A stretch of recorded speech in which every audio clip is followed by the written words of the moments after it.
Good evening, everyone, and welcome to the TDCC meeting and workshop. I'm Renee Bartlett, Executive Director for US Chess, and I just landed in Norfolk, so I was here just in time to start the meeting. I'm going to hand things over to Jeff now. Thank you, Renee. This is the annual TDCC meeting to discuss things that have gone on with TDCC in the past year and bounce some ideas off of people. This will be followed with the annual TDCC workshop. And because a lot of people like to attend the workshop, even if they can't attend the US Open, TDCC was thinking of having the workshop online in even years and in person in odd years. So moving forward, and nobody's waiting to come in. We've got 23 people, including a couple that just signed up within the past hour. And as far as TDCC goes, we handle the tournament director certification and sometimes tournament director rulings, kind of like a judge as to whether or not the TDs have done things appropriately. And in the past year, as far as that judge part goes, we've had 11 cases. And of those, 3 were simply rejected. One, TDCC asked the office to take some action on a side issue. The main issue wasn't really anything that needed any guidance from TDCC. In another, the motion was simply rejected with a small majority feeling that not even the good faith deposit should be returned. It was so close that the executive board opted to err on the side of leniency and, well, risk erring on the side of leniency. It might have been appropriate, might not, but since it was so close, they simply returned the good faith deposit. And in a third, there was a rules committee decision that we didn't think needed anything further from TDCC. One case was reclaimed by ethics. One was forwarded to states and affiliates. One's still in progress. And then we had 5 cases completed. One had a TD working a FIDE event without a license. That's not something that should be done and definitely required action. One involved the appearance of partiality with family members in small events. And when you've got a small event with family members, it's really hard to avoid that appearance of partiality. So it required some work.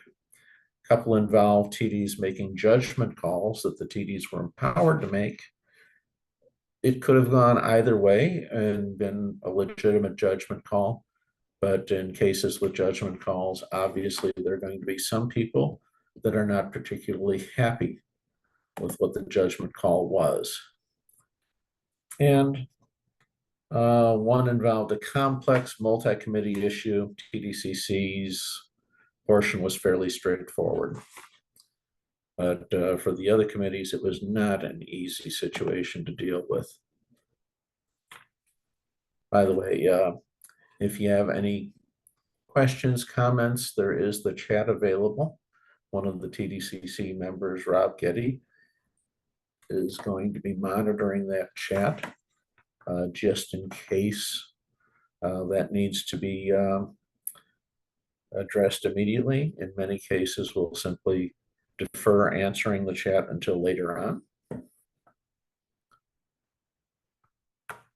Now, there were a few other things that TDCC did.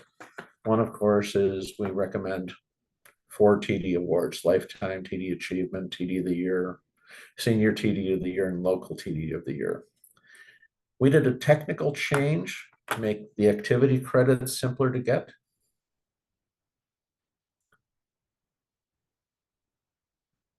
And that's because the way it was written was to get your renewal. You're supposed to average working at least one tournament a year. And it's written as one tournament as either chief or chief assistant, or section chief or section chief assistant. Which means that if you're working as a floor TD in a dozen tournaments a year, you are getting absolutely no credit towards the automatic renewal of your certification based on activity, which is particularly perturbing for TDs that are supporting the option of other TDs being able to improve their certification level by being good backstops for them while they were getting the higher level credit. We made a modification so that now any activity as a tournament director at a tournament will suffice to work to count towards that activity credit of an averaging one tournament per year. And the other change we recommended to the executive board regarded safe sport training, where we said as of June 1st, and actually I'm going to see if I can bring that up just to make it simpler. Hang on a moment.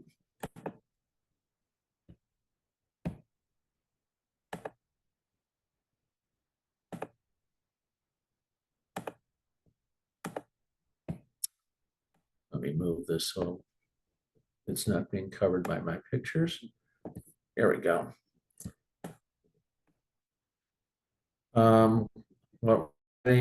What we recommended adding to the executive board is in italics, where as of June 1st, you need the safe sport certification. And then the portion that's not in italics is the original wording. Changed one capital A to small a just to make the sentence work. Essentially, it boils down to we're saying the executive board can, an executive director can determine all the details on how safe sport is done. And we're putting it in the TD certification that they can do so without having to come to us. If there's ever any little minor modification that needs to be done, any little detail that needs to be changed, they don't have to ask TDCC for approval on any piddling little change. Now, the other things are we had some motions that we had to deal with last year that were referred to us by the delegates. One was to allow non-FIDE certified TDs working in US chess only sections to be listed in the general TD section of the rating report. Because we've heard many people involved with FIDE events say that FIDE automatically assumes that anyone in those general sections has to be FIDE licensed because they'll be assumed to have been working the FIDE sections. And we've had others saying FIDE does not require that. So this motion was also a way of trying to figure out how to let FIDE know just what's going on with those TDs. And before we dealt with that one, there was also a second motion to allow the chess control staff to be listed in the rating report. And since both of them regarded listing things in the rating report and changes that had to be made with the programming by the office, fortunately, the office is actually looking at making changes in the programming, significant changes. So the timing was good to at least discuss any changes to the programming before it started.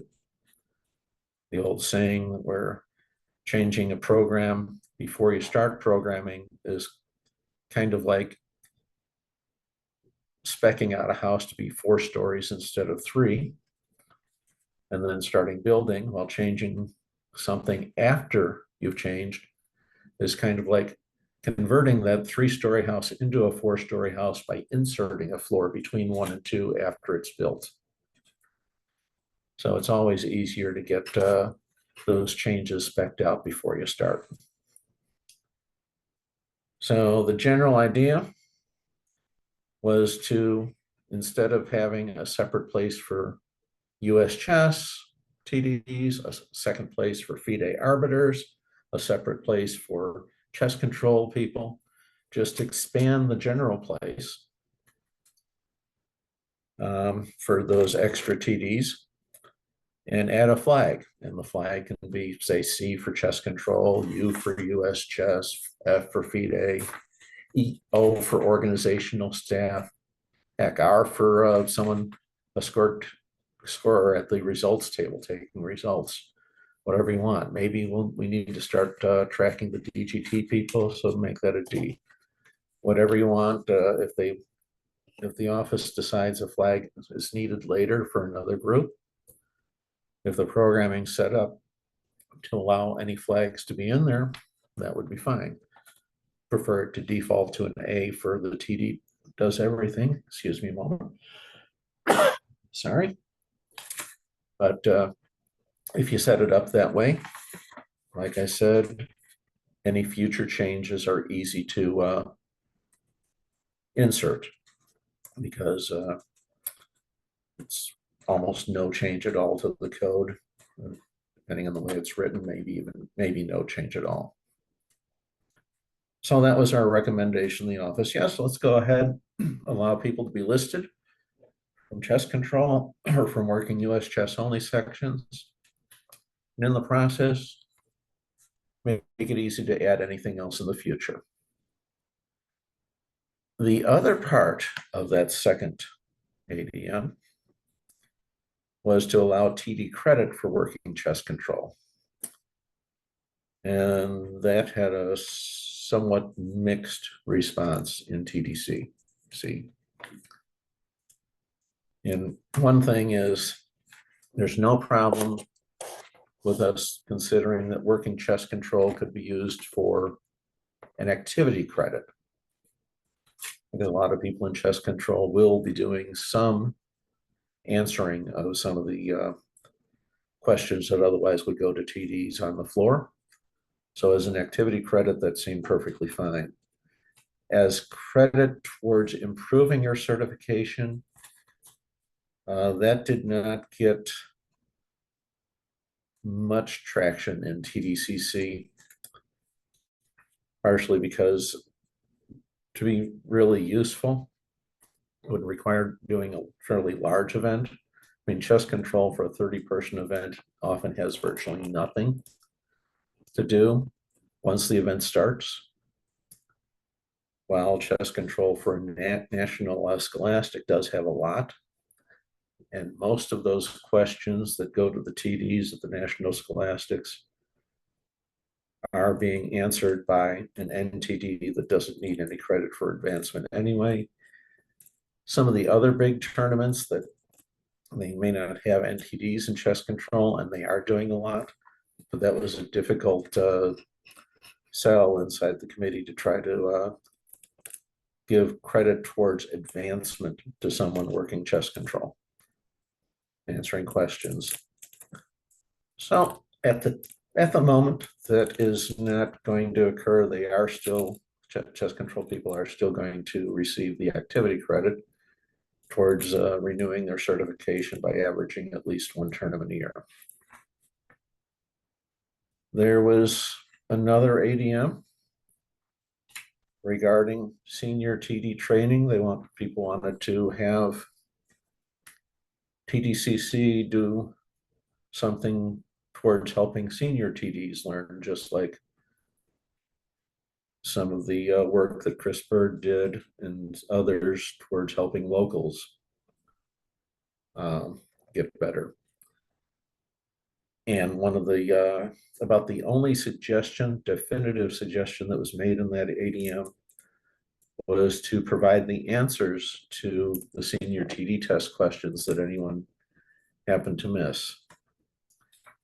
And there are a couple of things involved there. One, we only have currently 3 versions of the senior TD test.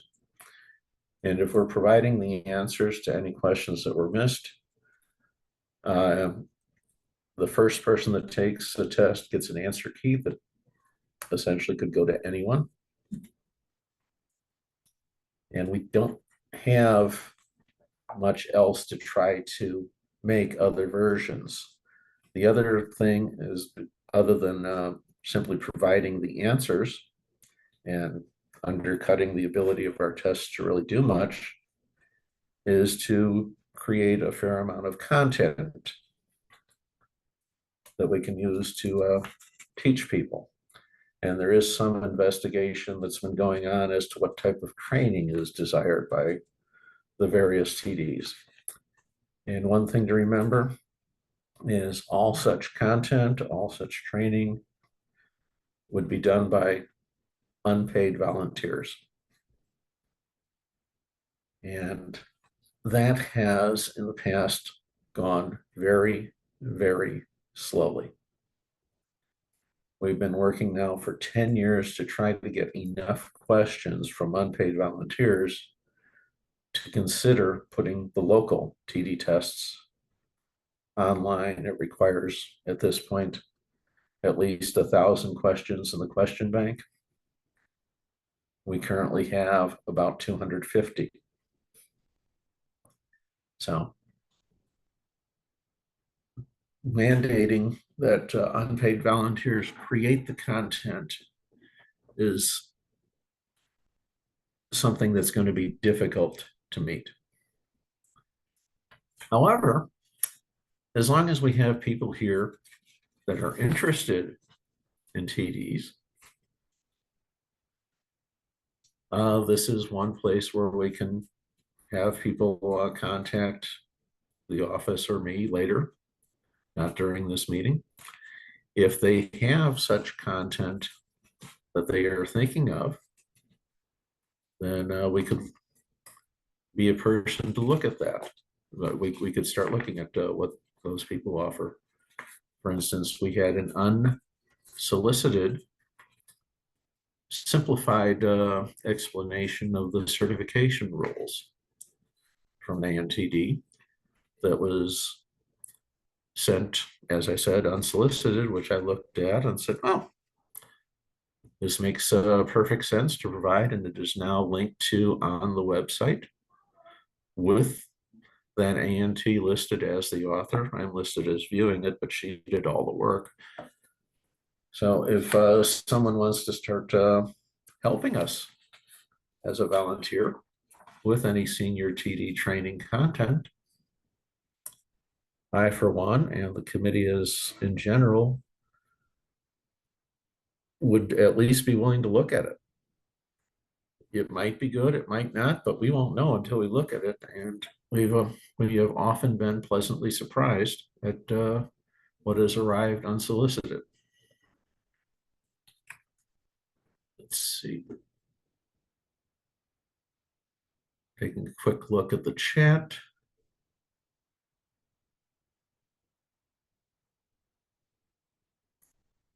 Yeah, as far as some of the other propositions, they again boiled down to creating content. And oh yeah, right. It was a motion proposed during the delegates meeting, not an ADM. They boiled down to creating content. And again, we don't really have anyone paid to do it. It's difficult to get volunteers. When I retired, I thought I would have plenty of time, and I have found my time just burned up with tons of stuff. I'm doing a lot more for chess now than before. I don't have the time I thought I would have, and that's true of others. But again, if you have content available, we'll be perfectly willing to look at it. And I was pleasantly surprised by the certification explanation. Happy to see it. And I'd look forward to having someone else do something that makes me just as happy to see.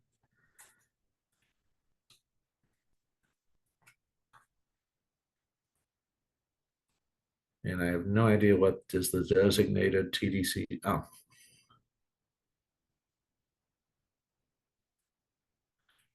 Last question. And after this, I'm going to move on to another topic. I figured I'd catch up on this. We have had people fail the senior TD test 5 times. We have 3 versions. After enough time has passed, some questions there's usually a change into one or 2 or 3 questions each year, simply because of rules changes from the delegates. And after enough time has passed, we will resend an earlier version of the test. And we have had people who failed the test, received information on which questions they got wrong, and then on a retake failed the test again, often missing different questions from what they missed before, including missing questions that they got right before. So we've had five failures for one person. I don't remember if the 6th one worked or not.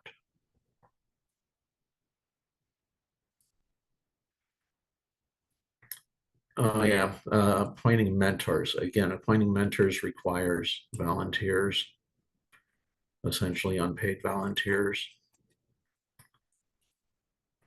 And verbally reviewing stuff, that can sometimes be done. But again, now you're talking about one-on-one time-consuming things that I personally would have no problem doing a little bit, but it's difficult to do for everybody. We simply don't have enough people with enough free time on TDCC to volunteer that time for all of this. And getting back to RG, yes, we were trying to focus on general training instead of just test coaching. And that's one reason why our vice chair was interviewing a number of TDs of the various Scholastic Nationals to try to get an idea on what is wanted by the general TD community. I expected that one to take a little while. And I'm going to break off now and move on to another minor little issue called safe play. TDCC did help with a Zoom meeting regarding safe play. We have looked at the number of TDs that have taken safe play. Originally, it looked like the numbers were starting out very small. They grew dramatically as time went on. When I was looking a while back, we were running at about, I believe it was around 65, 70% of the active TDs that had directed an event within the past year, having taken safe play training. And I know a number of others that do tournaments only during the school year that are planning to take safe play training in August or September, so that the 1-year period lasts longer than if they took it earlier, essentially trying to delay that $19 charge up front and $9 per year after that as much as possible. They don't really see the charge as being anything significant, but if they can save a dime or two for a while, they don't see any reason why they should simply not do that. So as far as safe play goes, like I said, it looks like 60% or so of the active TDs have taken it. A very few inactive TDs have taken Safe Play. Most of them are the active ones. And the 40%, roughly, 35-40% of the TDs that are listed as certified that haven't been active in the last year. I wasn't surprised to see that those inactive TDs were not taking Safe Play. And to be honest, if an inactive TD doesn't take Safe Play, it's no different than if an inactive TD isn't a TD, because regardless of whether or not Safe Play is a requirement.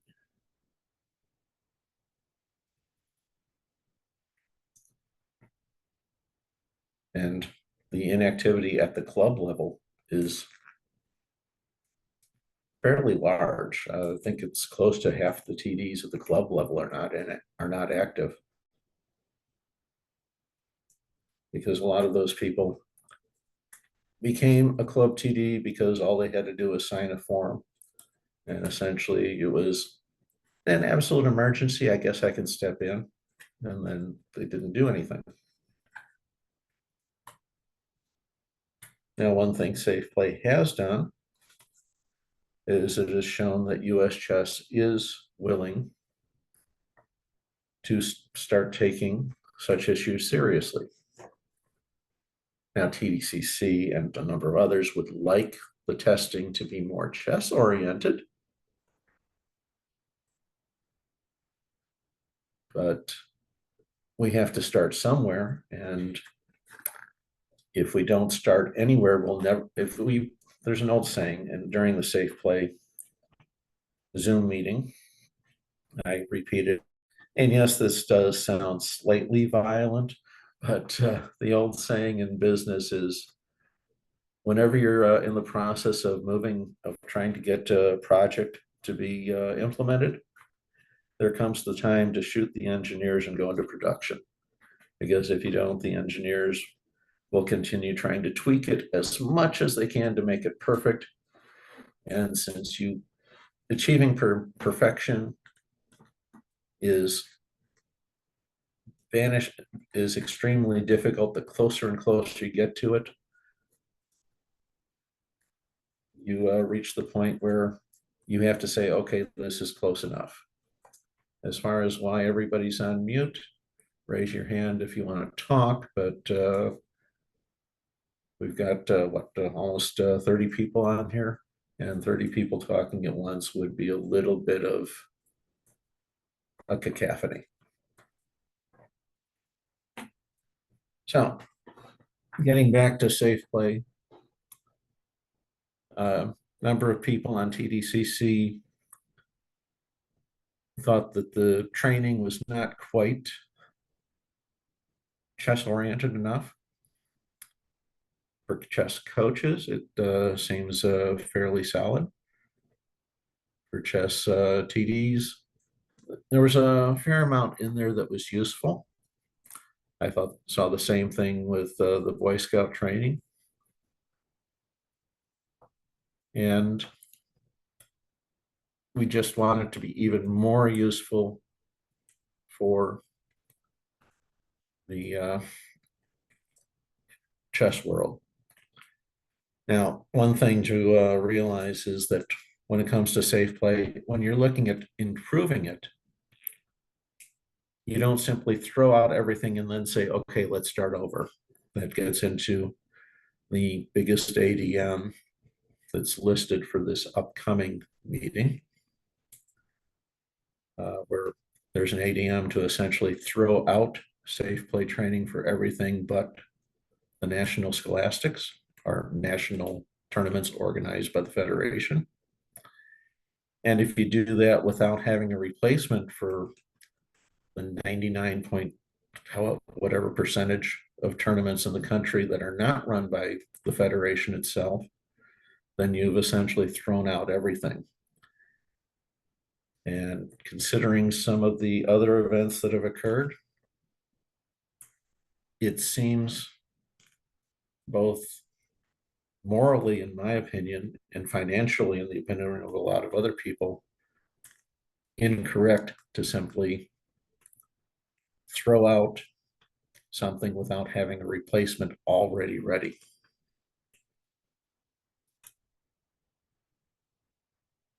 And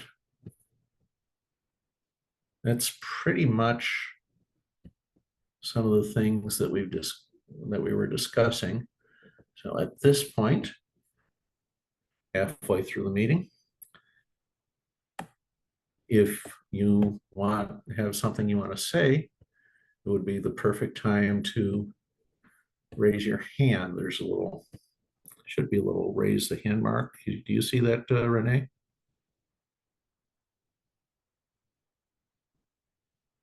Hello. Can everybody hear me? Yes, Wayne. All right.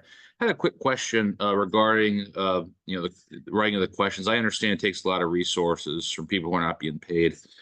One thing I'm just going to point out, maybe it's not a question, maybe more of a comment, but we could possibly consider using AI in order to generate questions. I just did a really quick check myself.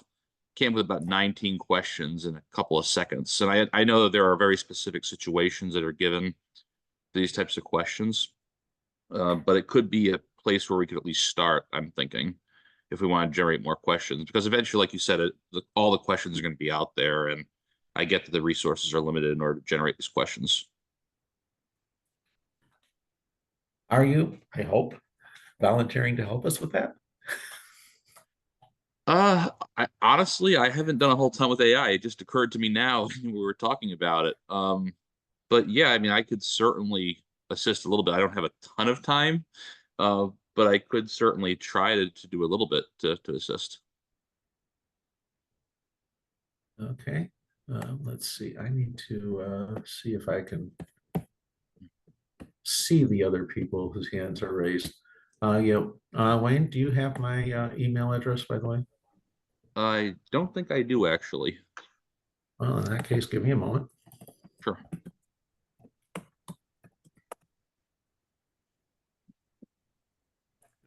Right. There you go. I'll send you an email. Thank you so much, Jeff. All right. Appreciate it. All right. One problem with AI generated questions is what? AI generates answers. Okay, so just as easily as I put an AI question out there, I can then take that AI generated question, slap it into an AI chat GPT, let's say, and just slap the exact same in there. And what do you think is going to pop out? The answer to it. So yes, it can generate questions. We may still have to do some human interaction to try and get around AI generated answers, but and they may start the process. But if we use simply cut and paste AI generated questions, it's ripe for AI generated answers.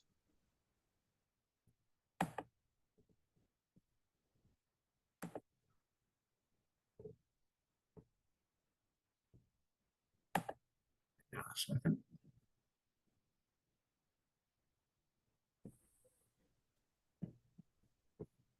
I'm trying to unmute Wayne and Jeff? Yeah, go ahead. Thank you, Wayne. Wayne works with us in Rhode Island, Massachusetts, and New England. He's a top-notch TD. Thank you for that, sir. Jeff, I really appreciate your input. You are well appreciated in the chess TD community. I've learned a lot from you from meetings, and your input has been amazing. I wanted to know if they've updated the questions. I took a TD test, I don't know, a senior TD test maybe 2 years ago. They still had questions about using computers at the tournament, which was like in the 80s. Oh, thank you. That's all. Thank you. Yeah, we try to update any question that gets changed by a delegate's change. And every now and then we look at a question and decide whether or not it still needs to be on the test. We're looking at pulling one from the senior test and replacing it with something else for that reason. Jeff, I'm about to take my national TD test. I have multiple college degrees. I have an English and history degree. I would willing to help you with once I get the national TD rewriting the tests. I found a lot of ambiguity in some of the questions that were really not specific, and they need to be a little bit tuned up. I noticed when I took it, because as an English professor, I thought they could be cleaned up a little bit. I'm willing to help in any way. Okay, you've got my email address from a little bit earlier. So Jeff, I just wanted to respond to Tom's question, just really quick. I agree. Absolutely. We would have to vet the questions, but we could at least create a large bank and then, basically vet that bank as humans. And that'd be a lot less work than trying to create them from scratch. That's what I was getting at. And we have to start somewhere. If that gives us a place to start, that can help. Thank you. And thank you, Tom. Adam, you're currently unmuted, it looks like. Adam Forth? Thank you. I'm coming from it from an educator standpoint. One of the things that school districts have done is they brought in trainers. There are enough tournaments around the country where US Chess could provide a trainer that would work individually with folks that actually want to become a senior TD or move up even a level, and they could also work the event as well as work side by side with a experienced TD. In soccer, they do the same kind of thing. Testing has sort of become a passe kind of thing, given AI, given internet, and all that other kind of stuff anyway, because you want TDs that are able to demonstrate their skill at being a TD, not just be able to demonstrate their skill on a paper and pen test. That is something that I'm going to be bringing up during the TDCC seminar, or workshop rather, that follows this. And it works best in areas with larger populations. In Illinois, we regularly have people that train others, so that I'm not going to be around forever, but I kind of like the tournaments to continue going on. And part of the reason I'm here is because other TDs that knew they were not going to be around forever made sure that opportunities were available. Now, getting back to some of those judgment questions saying there isn't a single objective answer, that's going to be true on the ANTD and NTD test. And I'll say right now on those essay question tests,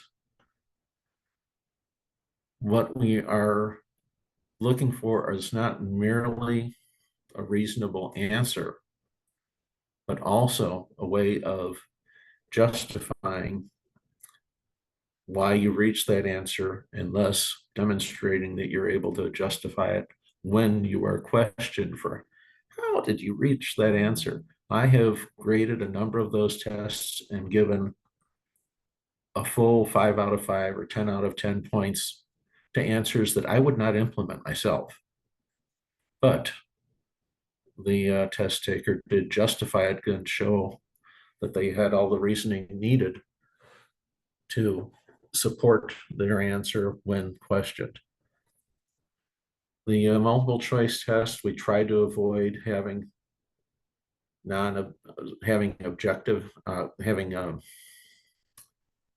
multiple answers available. Some of them we do give partial credit for. If there are multiples, you'll get 4 out of 4 for one answer and 3 out of 4, 2 out of 4 for another.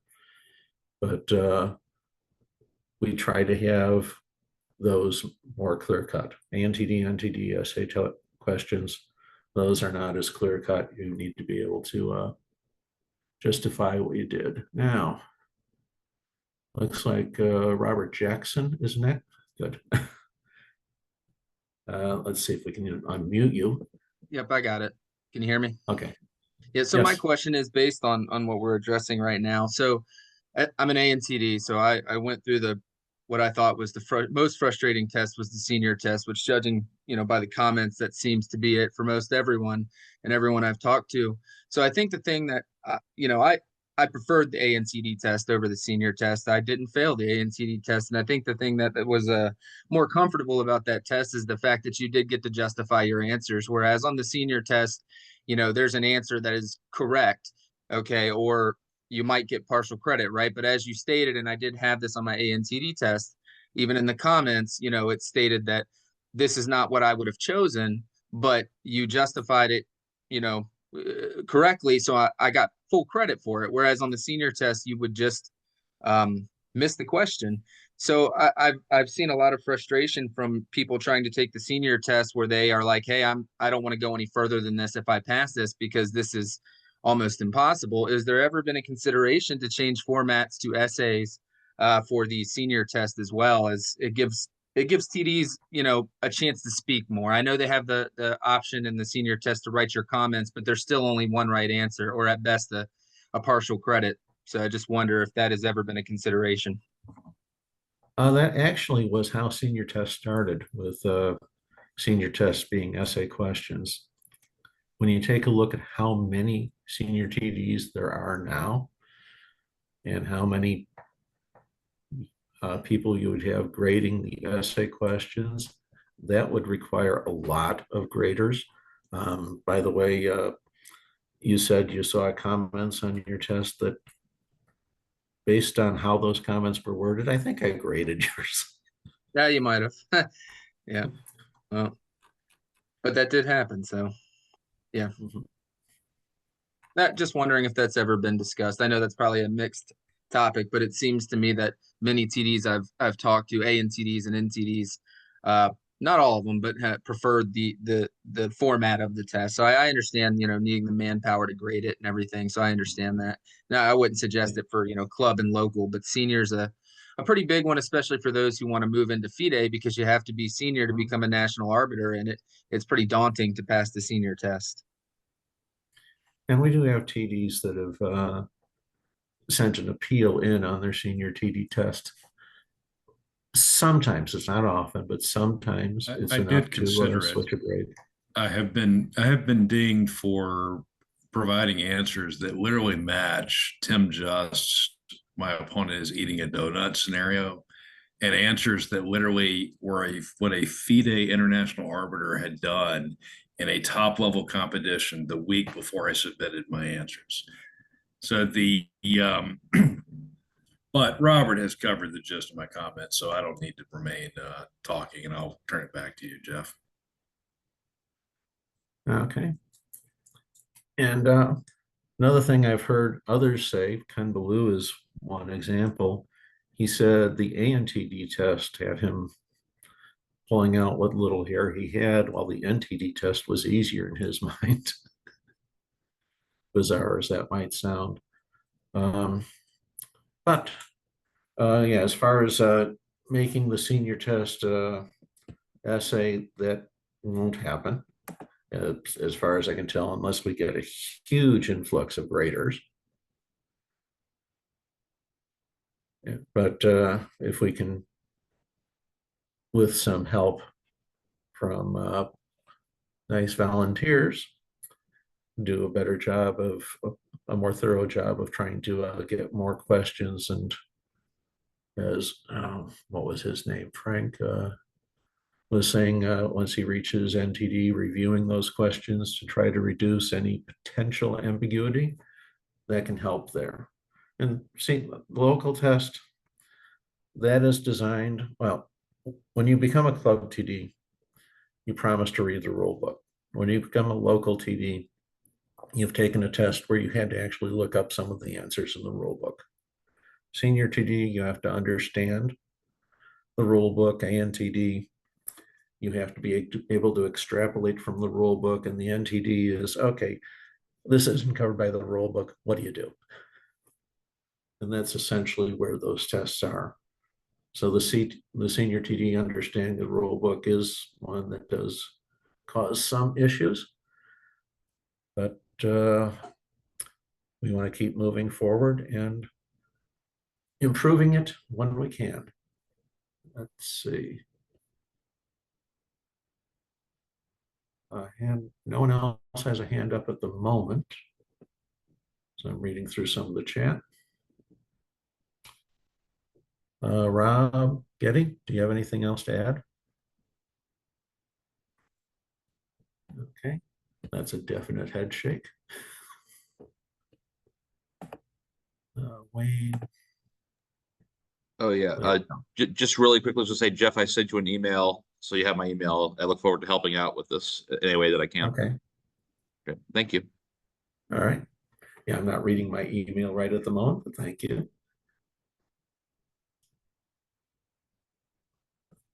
And I don't see anybody else with questions and with a hand raised. Nothing else coming up in the chat. All right. Well, we're about 13 minutes ahead of schedule. Oops, Frank, do you have a question?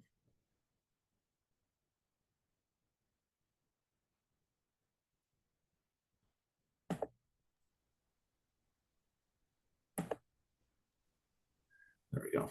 So I had spoke. Oh, go ahead.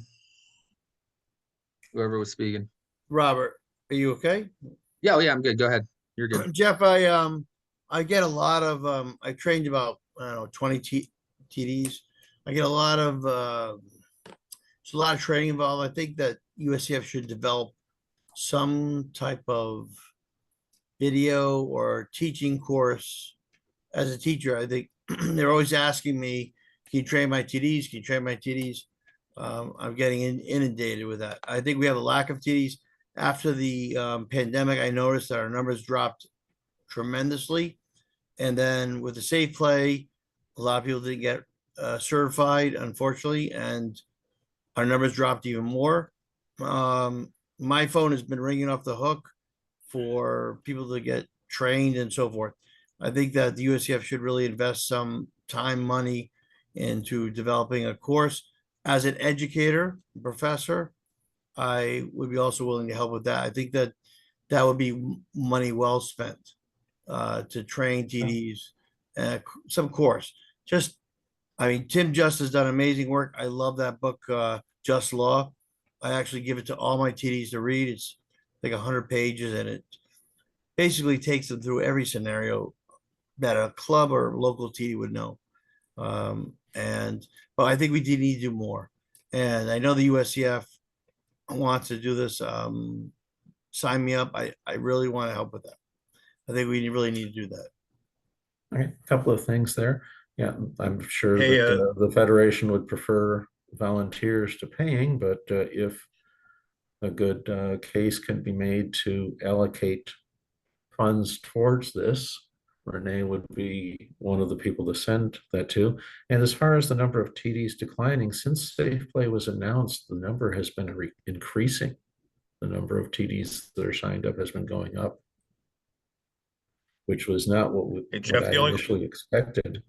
And now we've got a number that are not going to renew, but the fact that those numbers are going up and that the numbers that are going up are of those that had to have passed Safe Play before even starting is one hopeful point to consider. Let's see who.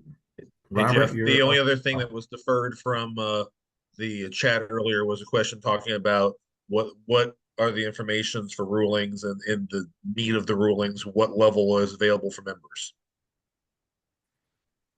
Oh, yeah, as far as that goes, when we have a case, we will summarize things about the case. We don't want to get into it too much because then you get into a privacy issue. So that's why we touched at a very high level on what was involved there. The ones where we simply rejected it completely because it had no basis. There's no real reason to publicize, oh, this guy had made a case that had no basis. And the others dealing with as I mentioned, the appearance of partiality or being an unlicensed FIDE person. Those are the type of things where that's really all that needs to be said. The ones I'm making a judgment call, that's all needs to be said. And I guess the other Robert now. Yeah, just I had already spoken to you about this, but I don't know if you guys have an upcoming meeting or what is the proper method for expressing interest when you guys, or if you guys have spots open on the committee to put my name in the hat for that. Which level are you right now, Robert? You said senior? I'm an ANTD. I'm an ANTD. Okay. ANTD. Oh, right. Yeah. Sorry, you're working for me this weekend. I am working for you this weekend. Yep. Should have remembered that. Not only that, aren't you FA designate while waiting for the for FIDE to review? So I have my tournament norms, but I haven't taken the seminar yet because it's quite hard to find a seminar that is in my time zone and English speaking. So hoping to do one before the year ends. Oh, I'm sorry. Got you mixed up with someone else. That's also working for me. Who's an NA and he's an FA designate. Yeah, Jeff Forbes. That's been a busy week.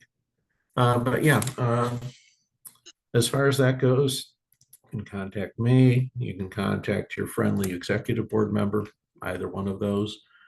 We're supposed to have at least one ANTD on the committee. And if the one we currently have moves up to NTD, that's an obvious opening. Right. We're currently at 14 people. We have been as high as 17, which is too many. As low as 12, which is too few. 14 is in the rough range, but a year ago we were at 16. Gotcha. So okay. If you've got the interest in an EB member that you can talk to, or I assume you might bend my ear once or twice over this coming week. Yep, probably. Yep, sounds good. Thank you. And anyone else with their hand up? Let's see. Yeah, that's another thing on FIDE seminars. There aren't that many people in the US that can be a FIDE trainer. Carol Jarecki was the one that did my seminar, and she's no longer with us. Another one is currently the National Events Director, and he's a little bit busy. Hey, Jeff. Yeah. Mike Hoffbar. Hey, somebody mentioned, US Chess producing training videos or something like that. I think there's an entirely different model that should be pursued. And what I would envision is US Chess certifying certain NTDs or ANTDs to be instructors. And then those tournament directors can market their services to other TDs who want to take a class. That'd be a much more rapid way of distributing training and distributing the capability, as opposed to US Chess coming up with its own training. So that would be and that's sort of similar to what the FIDE approach is right now. Now, whether that means at the end of the class you take the local TD test or the club TD test or the senior TD test, that's another issue to discuss. But I do think that US Chess can have a program that certifies ANTDs or NTDs to be instructors, to better teach instruction, on how to be a TD to club TDs and local TDs and senior TDs to help them get ready to take the exam. I just think that's a much more feasible model to do it that way. It's not a bad idea.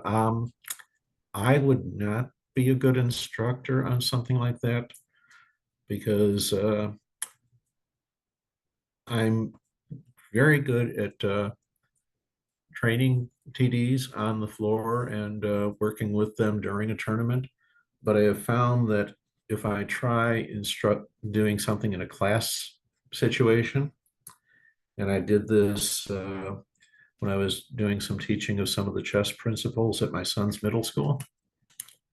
My wife was a teacher, and she said that after I'd been going for a little while, that I had to slow down because I was going way too fast. At that point, I slowed down to an absolutely glacial pace. At which point she told me I had to slow down because I was going way too fast.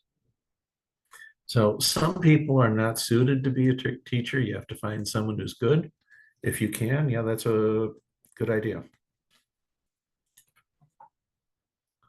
Let's see, 3 new messages. Yeah, as far as some type of TD shows type thing, if we have someone that can do that, that would be great. Someone else is touting Frank as a teacher. There is a little bit of quality control, but I'm assuming by the time someone reaches the point where they can do that type of teaching, they've probably made enough of a name for themselves that getting some verification on the quality won't be that hard to do. Any other hands up? Okay. Well, I think we have done the TDCC meeting in almost exactly the 1 hour that it is normally scheduled for at a US Open in person.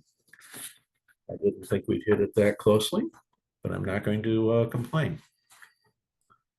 So now I'm going to switch to the TDCC workshop as soon as I get one last thing from Wayne. Sorry to interrupt, but I noticed that it looked like Frank was saying he was an excellent TD teacher, but I think someone, I think he maybe due to the link that someone just didn't have like their correct name in there. I just want to point out, I don't think he was saying he himself is a great TD teacher. I think that was somebody else. I didn't say that Frank was saying that. I said that somebody was saying Frank. Oh, okay, yeah. No, I I assume think Frank was not touting his own name. no, I don't think he was. I just wanted to point that out. It looked like in the chat that he was. I don't think he was doing that. That's all I'm trying to say. Sorry. And there must be another FD because we've got different colors for the two. Got it. Thank you. Okay. So now, moving on to the TDCC workshop, which can be used for one of the substitutable credits. We have the old standby favorite, which is Tim Just's top 25 TD tips. And it may not look like it, but this is going to take an hour based on past experience.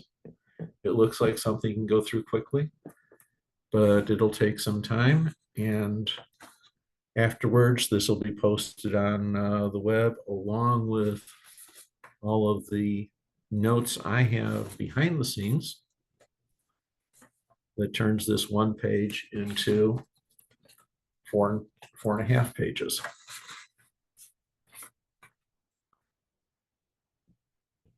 Just a moment.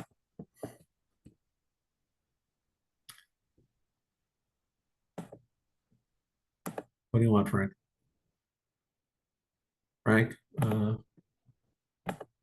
Frank, unmute yourself. Frank, unmute yourself. I accidentally. Jeff, thank you for going through these 25 tips. They're excellent. I give them all my TDs. I just wanted to bring up one question. I'm getting a lot. I'm on the New England chess board and the MACA and Rhode Island boards. There's been a lot of questions about cheating. And because after Chicago Open, what happened? And I noticed that a lot of TDs are changing their policies. Nationals done a lot with that also. I was at the high school nationals recently with my team. And I just wanted you to comment on that because I think it's a serious issue that a lot of TDs are talking about. And I think coming from you, it would mean a lot. Thank you. Okay, we can do that before we start this. And yes, that is a difficult subject. FIDE has recently added the requirement for a fair play officer at some of the major events, which is we had one at the World Open. I did it at the Pan American Youth. And it's the type of thing where you need to do everything you can to, at the very least, give the appearance you're doing something. Much better is to actually do something. And at the Pan American Youth, for instance, we had a fair amount of scanning of people coming out of the bathrooms. As the fair play officer, I did not make any rulings at all on the floor. I was going through the tournament hall. I put in more steps than any other TD on staff. Watching for the type of things that occurred in Chicago and may have been seen and caught earlier if a person had been designated to do that. As I said, doing the scanning, keeping an eye out for people leaving the room to a public area and coming back in mid-game. Had a few of the kids that were unpleasantly surprised to find out that they had just lost their game for doing so. Did catch a cell phone from the bathroom and not only scanning the players, but actually taking the wand and going through and scanning every place in the bathroom something could be hidden. That's not something that people always think about, but you don't want to just assume that if you're checking someone going into the bathroom and coming out that they're fine because they may have hidden a phone earlier. But if you scan through and make sure you locate any such hidden phones before the round, mid-round, of course, just in case, then that the players see that you are doing everything, well, at least mostly everything reasonable to do to try to safeguard the level of competition so they feel they're only playing against humans instead of computer augmented opponents.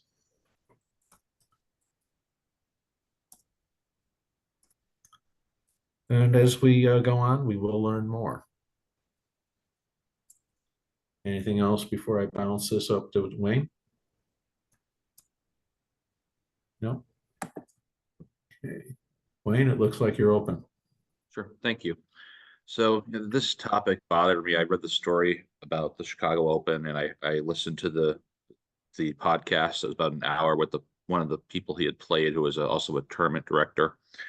It reminded me of a situation that happened. I want to say it was back a couple of years ago in fishing, where there was a team that was found to have taken lead balls and put them in the fish. And these people weigh fish all day. These people who do these competitions, they noticed that what looked like 4 pounds of fish actually weighed 7 pounds. They weighed 7 pounds when they weighed it out, and they sliced up in the fish. They found lead balls. My understanding is that those guys just pled guilty to fraud fairly recently. Jeff, I think you're doing everything you can do. I think the USCF is doing everything it can do. Cheaters are going to find a way to cheat when it comes to money, but I think we have to really penalize them when it comes to that. I mean, to me, this is fraud. This is no different than what happened in that fishing competition. So I just wanted to point that out. I think we have to just, there's only so much you can reasonably do, because people are going to find ways. But I think when we do catch them, I think we have to make an example of them. Multi-year suspensions, sometimes lifetime suspensions have been done in the past, and moving to fraud that requires getting the legal system involved. I don't know if the Federation has the money to pursue something like that, but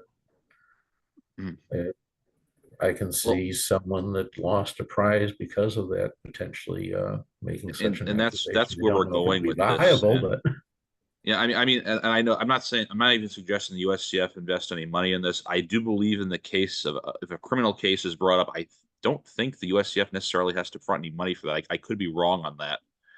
okay. But why don't we just something I want to suggest, because I mean, I'm sorry. Yeah, I think you've said what you had to say, so let's bounce down to Mike Thank you. Shuey. Yep. And then after Mike Shuey, Mike Hoffpower. Yeah, so quick questions, kind of a two-part question. So is there somewhere that lists, like, say procedurally what the penalties for folks cheating is? And then the second part question is, if I'm not mistaken, and I may be, it would seem like in some cheating situations, the offended player is only given a half a point, which would mean they're totally missed out on a full point. And I'm just curious for the rationale of that. So it's like I said, it's kind of a two-part question. I'm just wondering. Okay, getting back to the first part, I know that there's a spot on the website where you can search to find the players that have been penalized. I don't remember it right off the top of my head.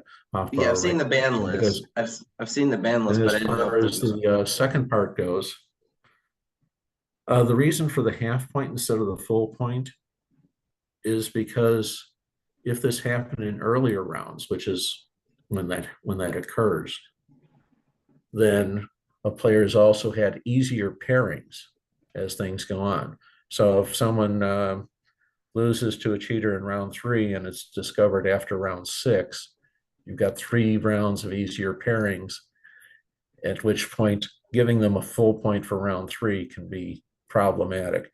I used to have at Scholastic tournaments a player who would often have the score misreported as a loss in round 1, and then after the final round come with the opponent to say, oh, this was incorrectly reported, to try to suddenly jump up a full point in the standings.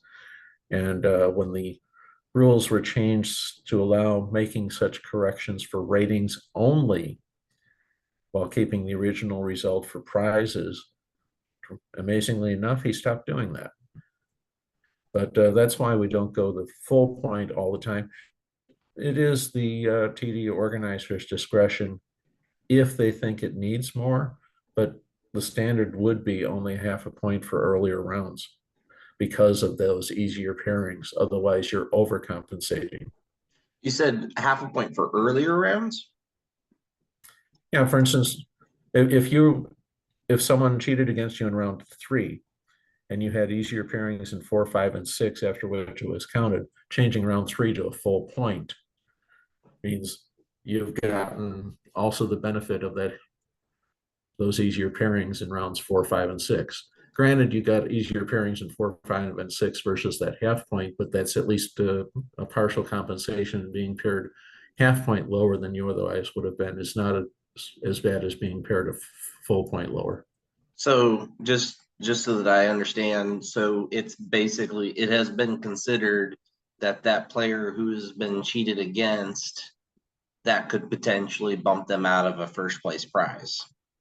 But like, yes, it could potentially bump them out of it could potentially bump them out of a first place prize. But on the other hand, if they are paired as having a full point in round 3 and played in round 4 against someone with only 2 out of 3, round 5 with someone with only 3 out of 4, and round 6 with someone with only 2 out of 5, they had easier opponents towards the end. And if they'd been paired against the people they should have been paired to, there's a very good chance they would have lost or drawn. So if you just give them the full point in round 3, you're hurting the rest of the field by overcompensating. Yeah, that's the risk. Fine. Just I just want to know that it was considered. That I'm good. Oh yeah, it was considered. Curious. Okay. Now, Mike. Yeah. Back to the point about legal action. The only time US Chess would even consider legal action against a player who cheated in a tournament was benefit a US Chess event, not the local club tournament down the street. So if the local club tournament down the street wanted to take legal action against a player, they would have to initiate it themselves, and it would be independent of what US Chess would do. Furthermore, you have to keep in mind that if someone is submitted for an ethics violation for cheating, that as soon as the legal action gets started, the ethics case stops. I mean, it just flat stops pending the legal action. And then once the legal action gets completed, then the ethics case would either be dropped or it would continue from there. So on the one hand, what seems like it might be easier to go the legal route, well, we all know how things just happen to take longer than they do when you go the legal route. So I'm not sure that that's a viable answer. The real problem, in my opinion, is, you know, when players cheat in events and then it gets validated by some analysis by someone like Ken Regan, Professor Ken Regan at University of Buffalo, who's probably the world's foremost expert in chess cheating, that it's trying to recoup the monies that have been won. And other players, you know, being upset because, you know, instead of getting third place, I would have got second place, or instead of getting, you know, this prize, I would have got that other prize. And that becomes extremely complicated for a director to be responsible, or an organizer to be responsible for trying to recoup, as opposed to having the person that got in trouble pay those damages. But the only way you're going to get them to pay those kinds of damages is to take them to court, because an ethics case is not going to say, oh, well, so-and-so's got to pay all their money back to the organizer, and so-and-so's got to pay all the other players that didn't get place prizes because, you know, you cheated. That a U.S. chess ethics case is not going to do that. So back to you, Jeff. I'm going to unmute Adam for a moment, and I want to move on to the workshop very quickly. So Adam, what do you have to say? I was just wondering, from a state affiliate's perspective, if somebody is found cheating in their local tournaments, and the state affiliate sanctions the player for a year or 2 years or whatever on their own, is that if it's a U.S. chess, Does U.S. chess rated find event, out about it? yeah, do I have to report it to them, If or to have U.S. chess do anything about it, you have to report it. okay? US But chess can isn't a going to do state something they haven't heard about. now, if we find somebody that's been cheating and our state board sanctions them from any other events, is that okay? Hey, Jeff, let me take that one. Sure. So it crosses into a different lane, because one of the things in the code of ethics and in the bylaws talks about that, you know, it basically is talking about players have the right to participate in events.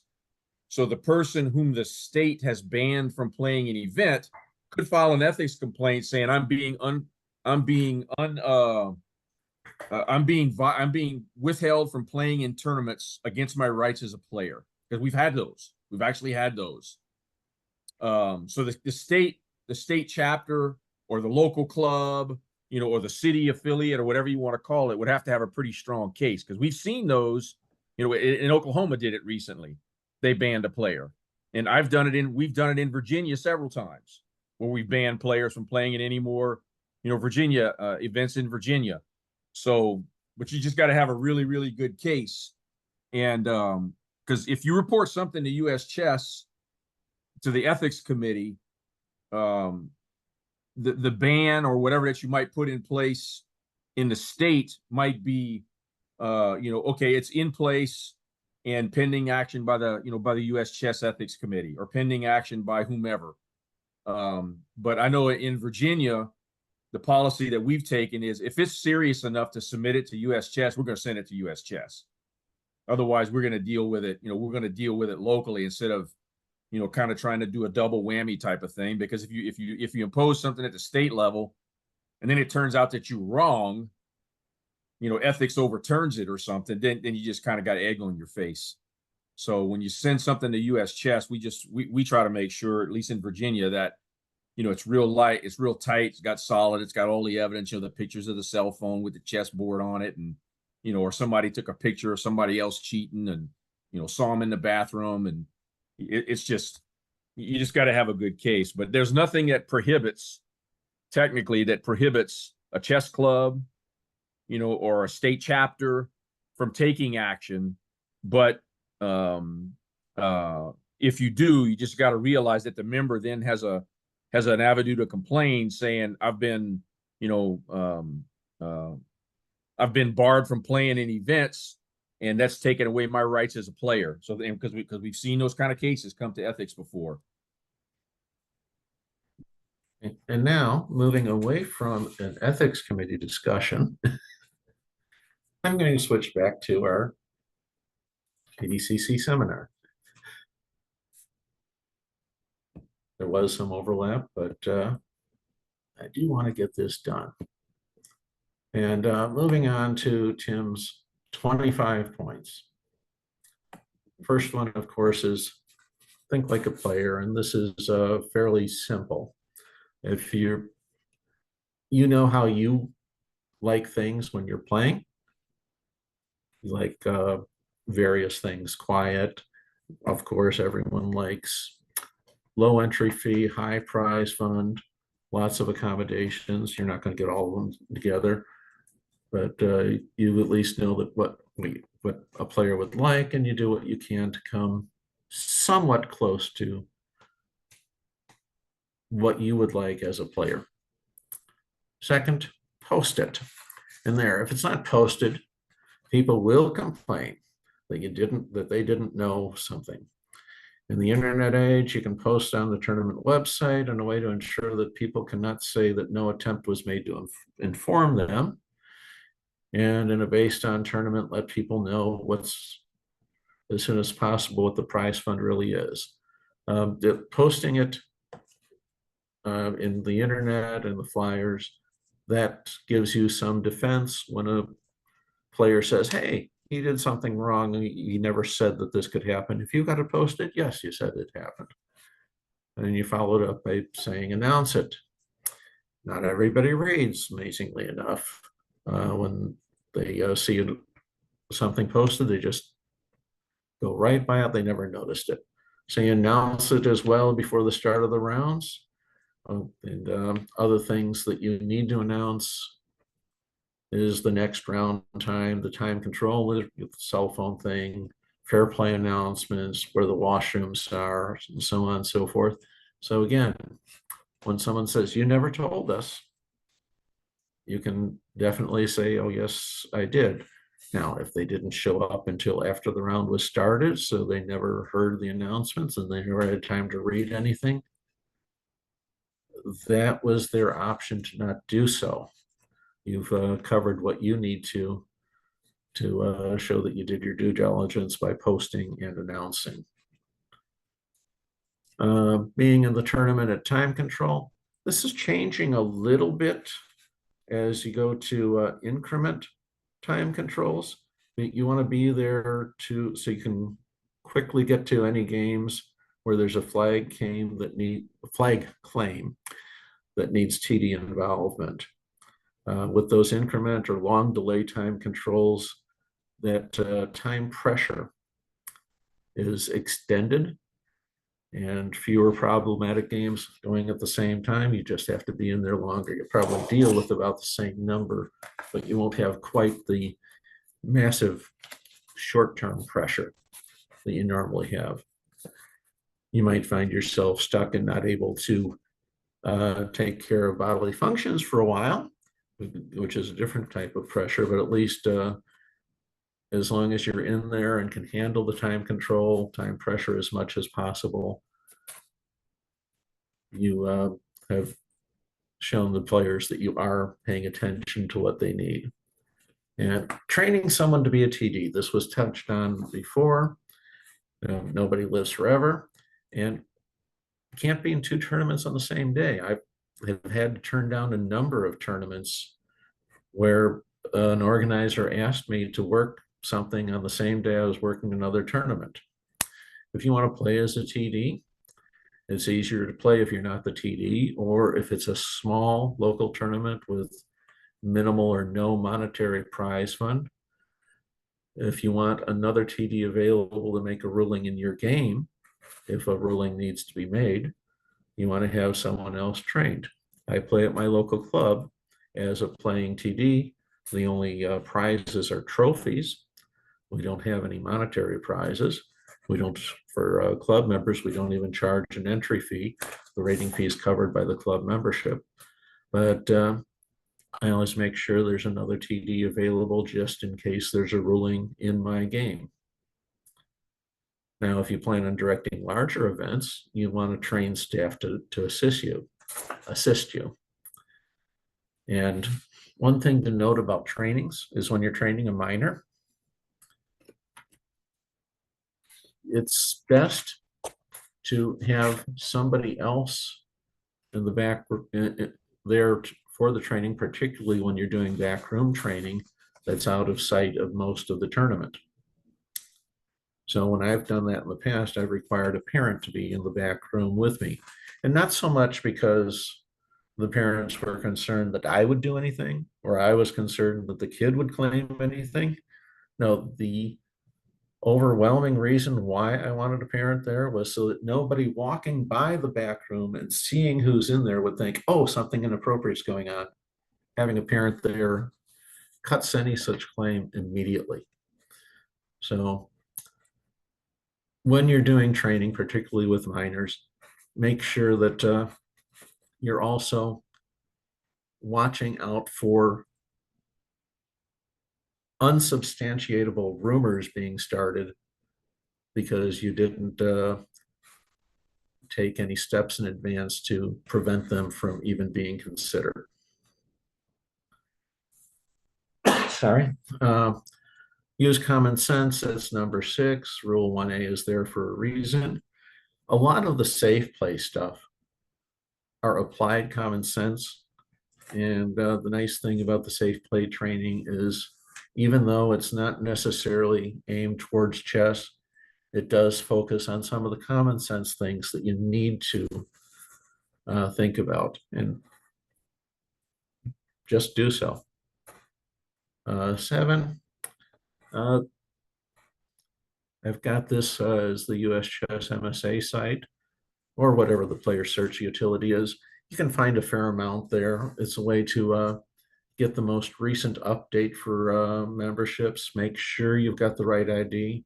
The US Chess site makes it easy to look and see what tournaments 4 different people named Eric Chen, for instance. And you got that's probably a number of them. Which of those that happen to be from the state of New York were playing in scholastic tournaments versus other tournaments?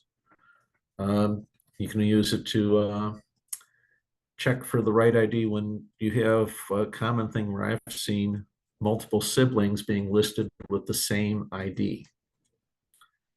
Now, that's just a simple error on the part of the parent that registered them, but the MSA search makes it a lot easier to find the ID for the sibling that you need to put in there. It also makes it possible to find those duplicate IDs or the IDs where someone registered, they didn't actually go through the payment process. They got an ID number. They thought, oh, they're done. And now you can show the page showing that nothing was ever paid. So you can tell them that they need to pay for the ID so that you can get, so the kids can play and you can actually rate the tournament. Moving on to number 8, keep everything. I usually keep the result sheets for about 6 months. Sometimes I get people saying 1 or 2 months, maybe 3 months later that, oh, this game that you got me listed for as a loss, I actually won. And I can go to the result sheet or the result slips, the team result cards, and see what, well, you marked it as a loss, and now the only way I can change it is the other person agrees. But that helps you defend against claims where, oops, I made a mistake, or they say that you made a mistake even though you did exactly what was right. Or on the other hand, every now and then, the TD may have made a slight typographical error. I've done it once or twice myself. And if you have those result sheets that can go referred to, you don't have to go talk to the other player. You say, oops, Made a mistake, then you contact the office, let them know that something needs to be done. Back when we had the online tournaments, online Zoom chat logs came in handy to verify that communication was done in a timely manner when you're trying to contact a player about something. One time a connection was lost and I had to utilize the recreation of a game up to a certain point so that they could continue, and I still had a log of what the game was and walked them through. Check the buy and withdraw sign-ups sheets. That's to make sure that you don't pair someone who's not going to be there. And if there are multiple sheets, please make sure you get them all. National Open regularly brings back, used to, I'm not sure if they did it this last one, would bring back a partially filled out or partially completed list of people and put a new sheet out there so they could get as many sheets taken care of in a timely manner as possible. They didn't have to wait until the end. In a case like that, make sure you actually do get that last sheet as well. And nowadays, that also means checking the email addresses that people can send buys and buy requests and withdrawals to. Check your voicemail and your text messaging. Those sign up, buy and withdraw sign up sheets are no longer paper in many cases. And there's a lot to check. And I've been at tournaments where the organizer said, oh, darn, I missed this one. And the guy's sitting there waiting for a forfeit win. So if you check those, you can avoid that. Short time after the round started, check to see who's not yet arrived at the board. Oops, sorry, I'm reading off this, and there we go. Didn't mean to cut you off there. There may be missed buy requests. They may be at an unused board at one of the Chicago class tournaments. One room ended at board 214. The next room started at 215, but there was a little bit of space after 214. So one player assumed that the area after 214 was an open space for a board. This was an event that did not provide sets. The players had to provide their own. While the other one went to 215, and both of them sat and got what they thought was a forfeit win because they were in two different rooms.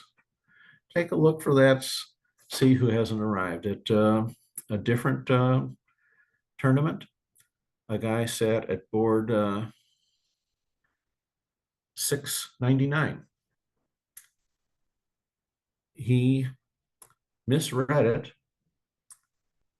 and his actual board was 669. He didn't realize 669 and 700 were right next to each other, or what he thought was 669 and 700 were right next to each other.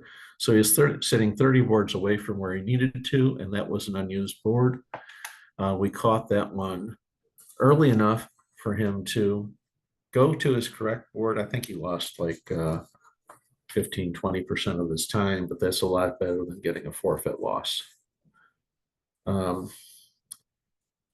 If it's an as soon as possible schedule, checking to see who's missing is a good indicator of whether saying that maybe you need to go and do your announcements in another area of the building that might not have been reached before. And finally, it also checks, checking for those missing boards is a way of finding those boards that are going to have forfeit wins and verifying that they really were marked as forfeit wins and not as simple wins that are rated and that leave the player in, so they're going to miss the next round as well. Consistently deal with the odd man player. That's how you handle them. CC events, they try to do house man in the higher up section. Other events, they do cross-sectional extra game pairings. When you do this, also remember that if the tournament's only 4 rounds, then players who have no rated games need all 4 to get a publishable rating.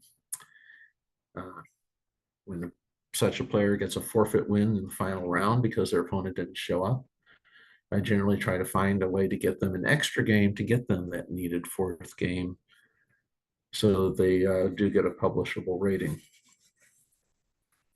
Used to be that you also wanted to make sure that you were either doing a standard downfloat or a Harkness odd man downfloat, but Harkness got removed from the even as a variation from the pairing rule, so at least you don't have to worry about that. If you've got FIDE events, then you have to worry about handling the upfloats and downfloats properly. And as long as you do that proper handling in a consistent manner, which if you're using a good FIDE certified pairing program, you're doing okay there. And that touches on something that's coming up later. Start the rounds on time. I have found that parents, players, coaches, they will forgive a lot of other minor inconveniences if you start and finish on time. In this area, in Illinois, there are a number of high school coaches where if I'm doing a tournament, they know at least it will end at a decent time instead of going 1, 2, sometimes 3 hours over, or having to have rounds canceled because they ran out of time. And even if there are any glitches during the event, they'll forgive a lot. Let's see. Also, let's see. Yeah, at Scholastic tournaments, one thing I've done to make sure we start on time is parents have a tendency to not want their kids to sit around waiting. So they will bring in their kids just as the round's about to be started. And if they all come in just as it's about to be started, that'll delay the start because it'll take a while to seat them all. So in such situations, I have allowed games where both players are sitting there ready to start. If they're both sitting there, letting them start early. There's one Navy Pier tournament where parents would do that, delay bringing the kid until the last moment so they didn't sit idle for that long, where there were 4 sections going. And I had the largest section, and I was letting people start early if they were both there. Everybody else was waiting until the standard starting time to start them. All of these other sections were delayed. In mine, I had parents coming in at the last moment saying, "Oh my God, I'm late." And I say, "No, you've still got 30 seconds," as they were seating the last kid. So even though it was a little bit of a vague start time, nobody complained, got it started on time, got it finished on time.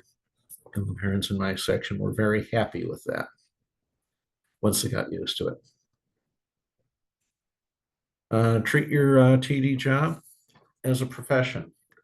I've retired, so now it is kind of a profession, although it's a hobby. I do a lot all over the country, and I don't make enough to even worry of come close to reaching the Social Security allowable maximum considering I retired early. But still treat it as just as you would treat it as if it was your profession, because you want to be a professional. TDs can't live off their TD earnings. Organizers might be able to, but TDs generally cannot. But I found that when parents or coaches think that it truly is my job, then I know I've handled things well because they think I can actually make a living doing it. And if you treat it like it's a casual hobby, you will perform as if it's a casual hobby, be subpar, and that will end up getting noticed, and players and parents will stop coming. 16, you cannot have more. Oh, I'm sorry, I cut off 15 there for a moment. There we go. Getting back to 16, you cannot have more prizes than winners. May sound obvious. There was a major national tournament where that was almost missed. This becomes particularly an issue when you have limited prizes because of an unrated in a class rated section, or someone with a provisional rating or a rating that dropped relatively recently from more than a certain level. Thus, they are not eligible to win the full prize. As one example, there was a case like that where the TD at first figured that since taking out the limited prize still left the first place prize larger than the second, it would be appropriate to treat that as the second place prize and push things down. But that means, of course, that you just use one prize to pay two people. In a case like that, you generally look for the lowest prize that is still higher than what the player would win. Give them that and put the rest on the next one. For instance, if third place is just a little bit more than the limited player has, give them the third place prize, putting the excess that they can't take down on fourth. And then you can treat first, second, fourth, and so on normally. And you'll notice that if you realize that you have to have at least as many prizes as players that can win them. It's a relatively simple point, but it's an easy one to miss, even for people that are very experienced. Let's see. Submitting your tournaments online. This used to be a surprising thing. Now it is so common that people are almost surprised this is even listed. But one thing to remember is that submitting a tournament online doesn't necessarily limit itself to just after the tournament is over. I have done many submissions after each day of a multi-day tournament to make sure that any late entries are actually still members, running them through the submission process. Don't complete it, don't pay for it. And when you're done, cancel out your test. But there's a way of finding that out, and also a way of finding out whether or not you have any tournament directors who you either have the wrong ID number for or who have let their certification lapse. You want to catch such things as early as you can instead of waiting until the end of the day, end of the weekend. Ask physically challenged players what they need. That's noticeably different than give physically challenged players what you think they need. Times have changed, and you can no longer assume that what you think is best for what you consider a physically challenged player is what that player would consider is best. I've seen a number of cases where players didn't want to be treated any more differently than was absolutely necessary. One tournament not too long ago, where, as an example, in the early 70s, a child playing chess in a wheelchair would be seen by many as brave and laudable. In the 90s, worthy of some special respect. Nowadays, that's normal. And if you coddle such a player nowadays, that would be seen by some as insulting. Now, that doesn't mean you ignore them entirely. Ask them what they want. That's why it says ask, because I've asked two people with essentially the same situation what they want, and I've gotten two very different answers, both of which I could implement and thus suit what I've done to what those people want. Just don't make any assumptions and get their input first. 19, get a pairings program. Now, When I started pairing in the 80s, I was a very fast manual pair. Some people, and I've said this in the past, some people said I looked like a Mississippi riverboat gambler dealing out cards. I would set out the top half with the colors they were due, and then start going, this is bottom to top down pairings, then start going through the bottom half and pulling the card off and looking at it as I'm getting ready to lay it down and making the transpositions needed before it actually hits the table. Looked extremely fast, and it was. Then we moved to pairing programs, and I found that with pairing programs, I could finish my pairings using the pairing program at about the same time that I would have finished my pairings doing it manually.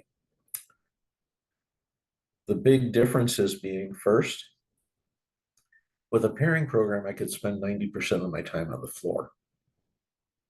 And that can make a huge difference in making a tournament go smoothly. And second, if there's a last minute withdrawal, with a pairing program, that's a minor recovery. If you did manual pairings and you'd have a last minute withdrawal in one of the upper score groups, you've just messed up the pairings for almost all of the pairings that you spent all that time doing.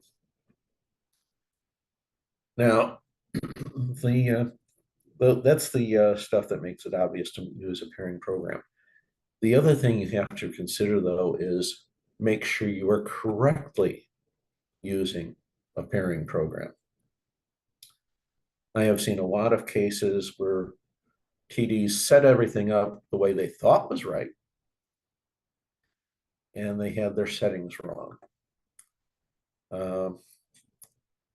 One TD had gone through the final round pairings for a tournament, and they did not look good to him at all.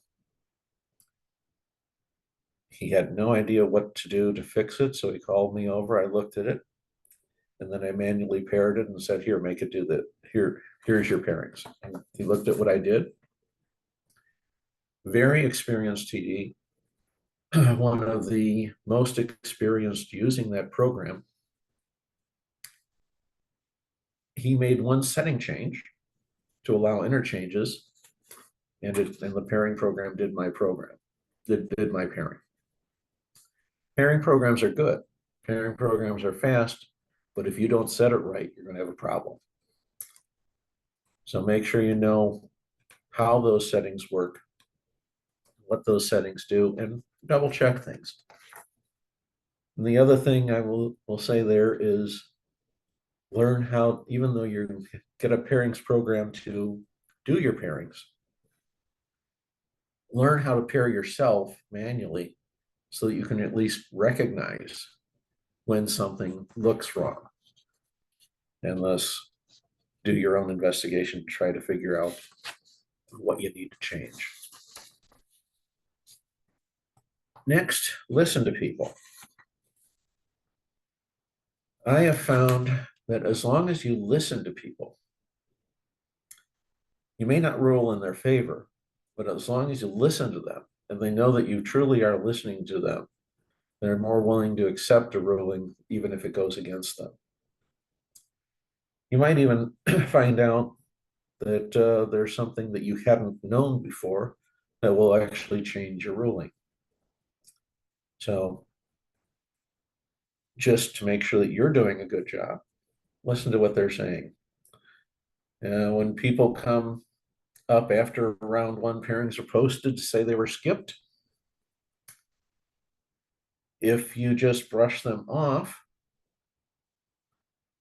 then they get upset, and any such skip is a major catastrophe because they know that it's going to be brushed off. If you calmly listen to them, even if it was their fault for why they aren't prepared, you can often resolve issues because in almost every case, you're going to have more than one person who skipped. There's the old saying, one person with a problem is a problem, two people with a problem are often a solution. And if you have a reputation for being calm, they'll come to you calm, and they won't think that something's a catastrophe because they've learned it's not. And let's see. It lets people know that you do care about them. I've often sent their four types of scholastic parents. And we should be okay. Type 1 is the parents that know what's going on, have very few questions, easy to deal with. Type 2, parents who don't know what's going on, don't ask questions, get confused and exasperated, pull their kids from chess due to their frustration, and are also very easy to deal with because they're invisible. Type 3 are the parents who do not know what's going on and they're determined to find out. They want to ask questions. They want to know what's happening. And they will generally accept that sometimes you have to delay answering them because you're in the middle of something else, but make sure you get back to them. And they know they're being listened to. They know that they're finding out things, and they often transition into that first group with very few questions. And on top of that, they see people in that second group that you didn't know about because you're busy. And those are the invisible parents and coaches. And they will go up and answer their questions before they even realize they need to ask them. I found that the amount of time I spent answering those questions from the parents in group 3 is repaid 15 to 25 times by the number of questions that others did not ask me because they intercepted them before they even got to me. And group 4 are the parents that are the absolute pains in the neck, maybe lower. But in that case, if you use a soft voice and listen to them, if they're trying to get a reaction out of you to justify their counter reaction and you don't give it to them, it can get their goat while you are also giving the correct answers and everyone else is seeing that you're calmly listening to them. So fortunately, it's a relatively small group, at least in this area. Oops, I stepped into 21 with the soft voice, but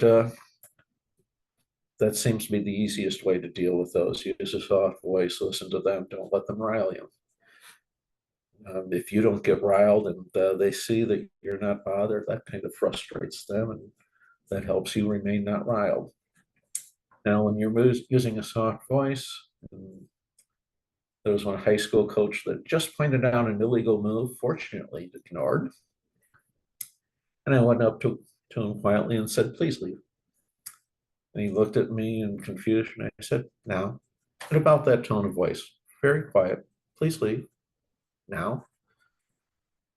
At which point he turned and left. And he was talking to another coach saying he coached high school baseball, basketball, and wrestling. And the only time he was ever ejected was at a chess tournament.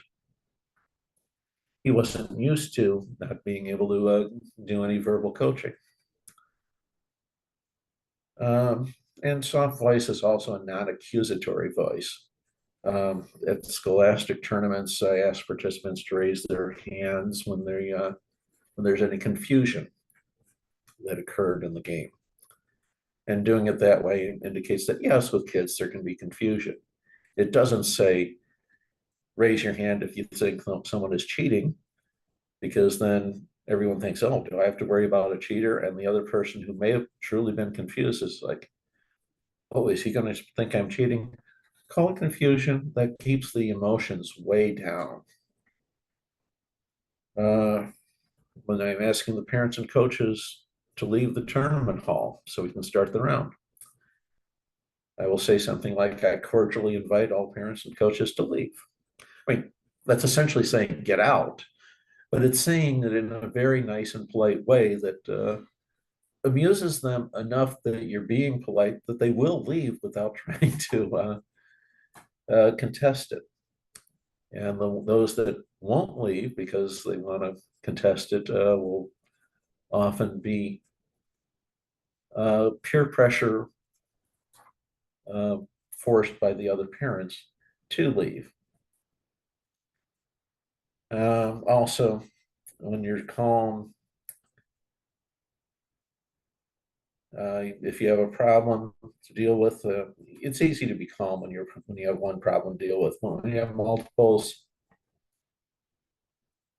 I'm sorry, I was reading my notes wrong. Yeah, if you stay calm and you have multiple problems, you can often use them to solve each other. One time to not use a soft voice is when you're making announcements. I can be fairly loud when I do that. But otherwise, use a soft voice, remain calm, try to come across as someone who no one would have a reason to argue, no reasonable person would have a reason to argue with you, and no unreasonable person would have a reason to think they would win in an argument with you. No, don't take things personally. That helps you remain calm. And sometimes coaches will argue, not so much because they think they're going to win, but because they need to demonstrate to their kids that they are doing the best they can to support their kids. They know you're going to rule against them, but they are going to look to their kids and their kids' parents like they're defending them as well as they could. And if there's friction between people, but you come across calm, that can cool down any of the friction and sometimes help avoid physical confrontations, which I've helped avoid a few times. And if sometimes somebody's trying to make you react poorly by getting your goat, remaining calm really frustrates the heck out of them. Don't rush, because that is tailor-made to making a mistake. If you move at a deliberate and reasonable pace, regardless of how much participants want you to rush, then that first avoids people thinking you're getting flustered or unduly influenced by somebody. And it keeps you from making mistakes by trying to jump too fast ahead to do things. And there have been times where I've had a huge crush of people shortly before or after the end of registration, and they all want to rush and get in. And I'll calmly cut things off and get everything paired for the people that got registered on time and continue taking those entries, because there's a good chance I can take care of last minute floor pairings or replacement of people who didn't tell me that they weren't going to show up, and still be able to start the round on time for the vast majority of people that did arrive on time. The easiest way to make an error at the end of the tournament is to rush to the final results with parents and players or coaches pressing to know as quickly as possible if they need to book a different flight so they can stay for the award ceremony. Unfortunately, the 50 people you've helped over the years by doing that are outweighed by the one person that you missed something by rushing and you made a mistake. Multitasking is supposedly good, but in general, multitasking hurts you. You finish one thing, move on to the next, and then move on to the next. The total amount of time you spend will be less, so you're saving time by not multitasking. Remember, nothing's perfect. I've done 700 plus tournaments. I've yet to have a perfect one, although a lot of the time, nobody else realizes that something wasn't perfect because I've fixed things before the next round or modified things before the tournament started, even though it wasn't originally perfect. Experience helps you to learn how to recover from problems. Sometimes things slip through. If you know that nothing's perfect and you stay calm, you can fix things. And when your players and coaches realize that you're used to recovering, they figure, okay, when there's an issue, it's an issue, not a catastrophe, and that helps them keep calm. The old saying is that the road to NTD requires learning how to recover from mistakes you made along the way. Nothing's perfect also applies to the information you receive from registration. When I've got time before a tournament in the week or two before the tournament, I'll spend an extra 2 to 6 hours handling the registration glitches. And that avoids having to spend an unexpected half hour in the middle of the tournament when the time is not there to allow for that. It helps put you in the mindset to track down and correct those imperfections before they damage an event. Pessimist is never unpleasantly surprised, but I feel a realistic optimist can prepare for and combat adversity while still retaining that hope for the best that a pessimist has abandoned. Be prepared. Yeah. Almost end of the hour. Computer, printer, backup print cartridge, paper, clocks for long-running games, score sheets, tape for posting stuff, current rating supplements. Easy now that it's online, but if you don't have internet and you can't download it, then it's still a problem. Signage ready to be printed if necessary. I know how to run pairings program. I'm sorry, know how to run the pairing program. Know all of the settings. It's particularly true if you've recently upgraded to a new version. The significant details of the event, time control, round times, prizes. Check the certification level and expiration and the safe play expiration of the TDs that will be working. Make sure you've looked for all of the membership issues. Just a whole bunch of stuff, which we've got 9:57. I am going to open it up for questions. After the earlier delay, I didn't actually expect to finish before 10.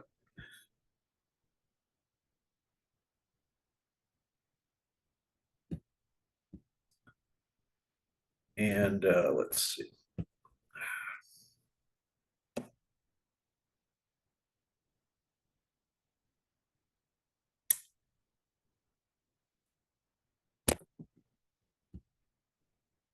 All of that, and I'll ask Renee to make this available. All of that is in here. And when she puts this on the website with the recording, I'll have all of the stuff I went through in here as well. That wasn't entirely off the cuff. Do I have, there's a hand. Hey, Mike? Yeah, can you hear me, Jeff? Yep. Yeah, so this is something that I think the Tournament Director Certification Committee needs to discuss over the course of the next, chess year or whatever. And somebody kind of alluded to it once already, but it's the issue of using AI to answer exam questions on TD tests. I work with AI regularly in programming in the business that I do for the government. And I have, as one of the graders for the ANTD and the NTD tests, I have taken questions and put them straight in ChatGPT. And if you put every question in there, you could pass with an 80% score. You get your 80% and pass. I am personally moving to an opinion that we're going to probably be in a position where we're going to have to stop giving NTD and ANTD exam out in writing, and that we're going to have to require the candidate director, to have the exam be proctored on site, by an NTD or an ANTD, because the ability to use ChatGPT to answer questions is just increasing. And like I said, I could put questions in there and get the right answers. It's just because what it does, it it takes away from your ability to score that the tournament director is really proficient in the rules. If all they're doing is throwing stuff in Chat GPT and coming up with answers. Now, And as you've seen some of those types. Oh of yeah. tests. And I have seen, I recently graded an exam that was extremely suspect because and I've had that also. And one thing I noticed on some of those is it brings in so much stuff that the person taking the exam didn't really explain how they could justify their answer. yeah, exactly. And So if that's someone goes pure AI, pure Chat GPT, they are unlikely when I grade it to pass. yeah, I Because mean they it will doesn't not have the thought you in could there. it gives you a it gives you enough of a good of a starting answer where you can go back and fill in the appropriate rules that are cited and all that. So I just think it's taking away from the ability of the exam graders to discern whether or not the candidate really has an understanding of the rules. So I, it's just becoming a problem because I don't think it would be it would be very difficult at all to have somebody, have to sit for 4 hours, kind of like you have to do for the FIDE exam, and you sit for 4 hours and you take your ANTD or your NTD written exam. Now we'd have to change the format a bit because you wouldn't be able to, you're not going to have time to be looking up all the rules and citing rules and everything. You'd be more about what ruling did you make and why did you make it. But I'm more and more concerned that the use of artificial intelligence to answer the questions is going to crop into what we're doing. And your ability to prove that somebody did it is only going to be based on, well, I tried one of the chat engines. I mean, I tried one of the AI engines and I got multiple phrases that match what's in this candidate's exam. And that's the only way you can really catch it. Without having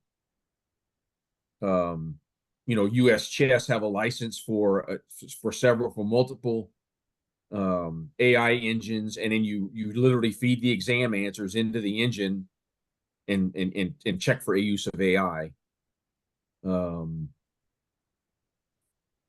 So it just really, to me, it corrupts the sanctity of the exam process. Yeah, the alternative would be to have even more of the grading percentage to be subjective. Currently, you have to score 80% to pass one of those essay tests, and the grading key covers 80. If you get perfect on what the grading key explicitly asks for, then that gives you 80%, and the other 20% is discretionary on the part of the grader. To combat something like ChatGPT, you can increase that discretionary part, but that does run the risk of this discretionary part being applied incorrectly. It's something to discuss both ways, because having people go to a major tournament or having the test proctored might make it more difficult for people to even take the exam. Now, when you say having the test proctored, though, one thing to remember is that if you allow an open book test, which I think would be fine for a proctor test, that doesn't mean you need to have an NTD or an ANTD being proctor. And that might make it more plausible for someone to be able to take the test. And unfortunately, that also might mean that having such a proctor test would be a cost for the person that's taking it, because someone has to pay the proctor. We've never charged for people to take a test before, so that's something a little bit different.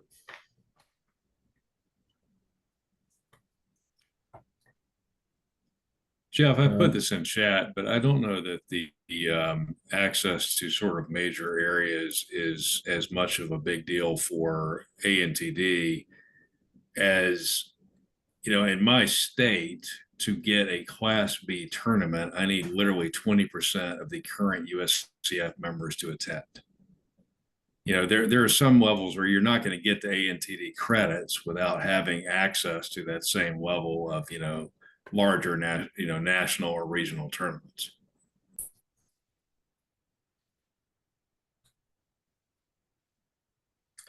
Now, there have been people in the past who have complained that they can't become an ANTD or an NTD because they don't have the numbers in their state. Brian Wang often says, well, I did it from Kansas, which has virtually no scholastic presence in the USCF, US chess, sorry.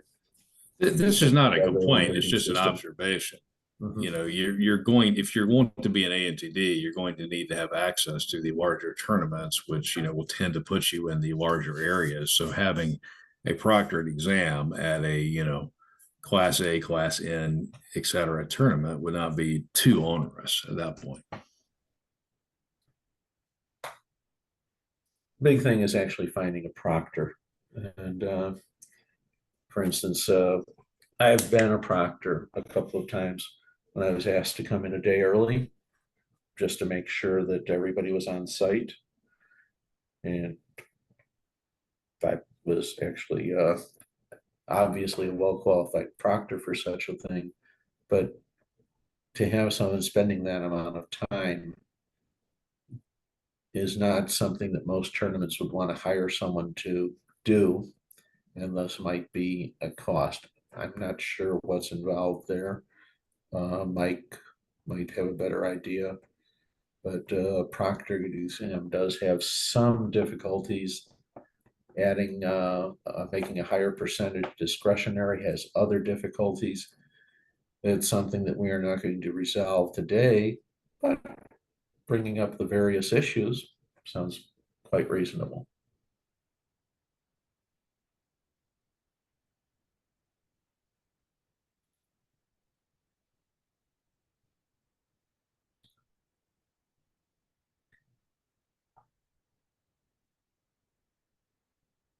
All right.